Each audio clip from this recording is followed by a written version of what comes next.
Well, it's a little after 7 in the morning. I'm getting ready to take off on what's probably going to be my last Uwharrie trip of the year, getting ready to go up there with some friends, so let's go. So I'm driving up to Uwharrie today with my buddy Kelly Carter and his son Jackson Carter. Jackson's got a TJ on 40s and 1 tons. Super awesome. This is actually his first trip with putting on the hydro assist and actually driving out of town on 40, so kind of interesting first go there. And Kelly's taking his shop truck, which is a 2001 double cab S10. It's straight axle, 37-inch trail grapplers.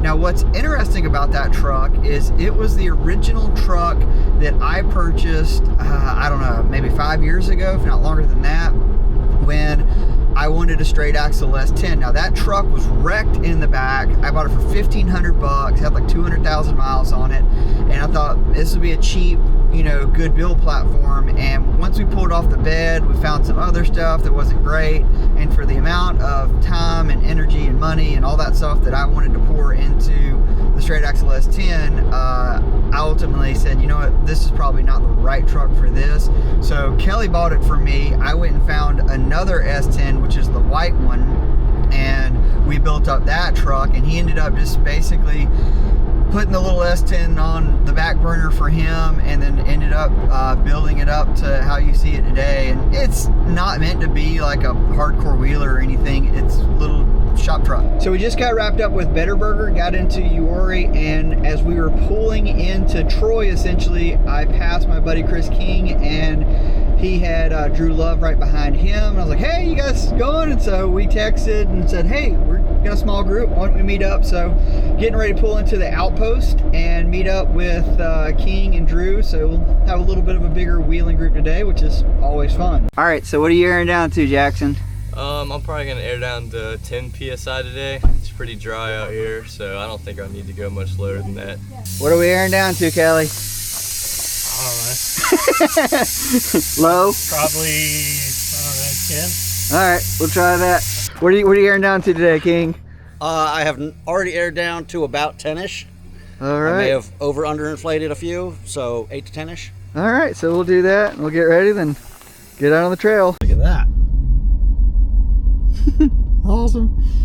Here's a quick tip that probably not everybody will agree with, but I say, especially in a place like Uwharrie National Forest where you have just really rough roads coming in, go ahead and air down your tires before you ever get into the forest. It's just going to make this ride out a lot smoother because there's not many sections that are paved, and so the potholes that you get with some of these clay roads are pretty rough. So we went ahead and aired down before we even got out here. Man, it makes the ride so much better. Once we get to the trail, I'll turn up the compression adjusters a little bit on my Fox shocks just so I can go a little bit faster if I want to off-road.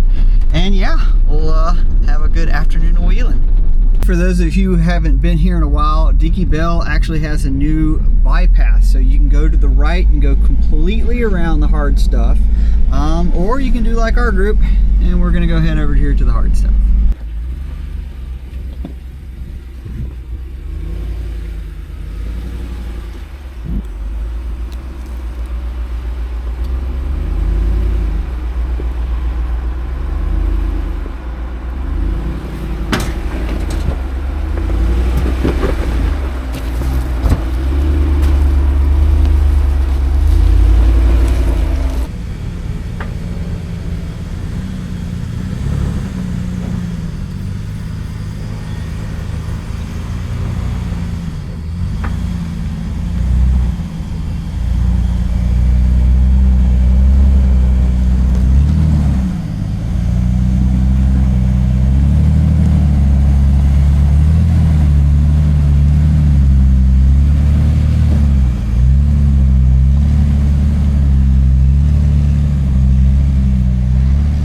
That's a 17-year-old high school kid, high school senior. Very impressive. It is.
Now the rest of the Dickey Bell Trail is fairly easy, save for an optional obstacle or two. Now our original plan was to try to get through the trail as quickly as possible at this point so we could get onto the Daniel Trail before the sun had set. However, we ended up running into someone who had just come from the Daniel Trail and stated that there was a Jeep Cherokee broken on the front side of it, and it was unclear to us if it was the hill climb portion or the more narrow portion at the very beginning.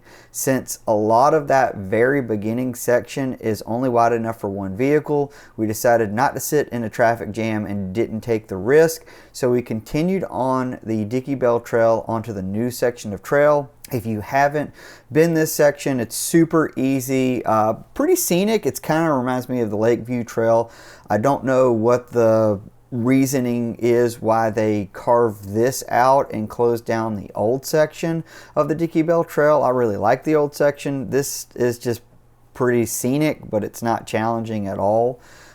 Either way, we made it through this section pretty quickly, and with it getting a little bit later in the day, we made it to the rock slabs, encountered a few more people, and at that point Kelly, Drew, and Chris King needed to get back to Wilmington. It was already getting pretty late, and so Jackson and I made the push to the top side of Daniel before the sun was completely gone. There we did indeed find an XJ that had blown apart the rear drive shaft and what we were told the front end components. Now, talking to the guy that was helping, it sounded like they had managed to get the front end fixed well enough so we could at least have front wheel drive, and they were winching the Jeep up the rest of the difficult section on the front side of Daniel. Once the XJs had rolled out, we played around in the rocks for a bit and then decided to call it a day once the sun had completely dropped out. All right, coming off the trail at night, always a good time. Got the Baja Designs on and the GG Lighting CB60s. Jack's behind me, doing just fine. Here's kind of a funny thing. I wanted to see how well the trail camera would work at night, and it's all right. Obviously, with the lights on, everything looks really green, yellow tint, but you know, if I needed to use it, I think I could. I think it works pretty well during the day. Not something that I use that often, but I do think it's a smart feature and something I'm kind of glad does come standard on the 392. Well, it is 29 degrees this morning, very cold. Got both Jeeps warming up, getting ready to head back on the trail. Stayed up here at the Uwharrie cabins, been staying at these places, I don't know, since they've been built. This is the OG one right here, cabin number 1. Super conveniently located, but yeah, getting ready to head back out on the trail with Jackson. Got a little bit more filming and just having fun to do on this last weekend of wheeling. Got done shooting some stuff on the more difficult rock section on the Dickey Bell Trail. Doing some content for Driving Line as well, so you can see more of that there. Sometimes a lot of these trips end up being almost like work wheeling trips, if you will. We're actually getting ready to swing out. Jackson wanted to go do a little bit more wheeling on Daniel, so we're gonna do that. Nobody here, perfect time to get it done. After spending a little bit more time on the Daniel Trail, exploring a few different lines, we decided to wrap things up and head on to the next one. Now, I will be doing a deep dive on Jackson's TJ build, so if you're interested in that, be sure to subscribe to the channel, and I will go into full details on how it's built, sort of how we got here, and all that good stuff. Of course, no trip to Uwharrie is complete without a stop by the famous Poser Rock. After taking a few minutes on the old Redneck RTI ramp, we rolled onto the last trail of the trip, which is the Dutch John Trail. Now, this used to be one of Uwharrie's most difficult trails when it was wet, and this was partly due to the big hill climb at the exit of the trail. At this point, there are still a few challenging spots, but nothing all that extreme. The big hill climb at the exit is pretty mellow, though a steady rainfall could make a lot of this very difficult if you don't have a good mud terrain tire. Wrapping up the day, we did my least favorite part of the trip, which is air up the tires. I'm using a Rough Country twin air portable compressor. I've had it for over a year now and I love it. I have multiple rigs, so it makes more sense for me to have a good portable compressor versus an onboard one on every rig. The only real negative of this thing is it's pretty heavy and it's a bit bulky. Other than that, The fact that it takes less than 10 minutes to air up my 37s from 9 to 30 psi is pretty incredible. In fact, I aired up my tires so quickly, Jackson was able to use it while his twin air compressor was cooling off. This gave me a chance to also look over my rig and see if any damage was going to be bad enough that was going to keep me from going home. Thankfully, I only found a smashed control arm mount, bent steering stabilizer, and a bolt missing from my skid plate. Overall, it was a fun trip, albeit a little short. If you do have any questions, just drop them in the comments. If you want to see what I am working on behind the scenes, you can always check me out on all social media at Ali Mansour Editor. As always, thank you for watching, and I hope to see you on the trail.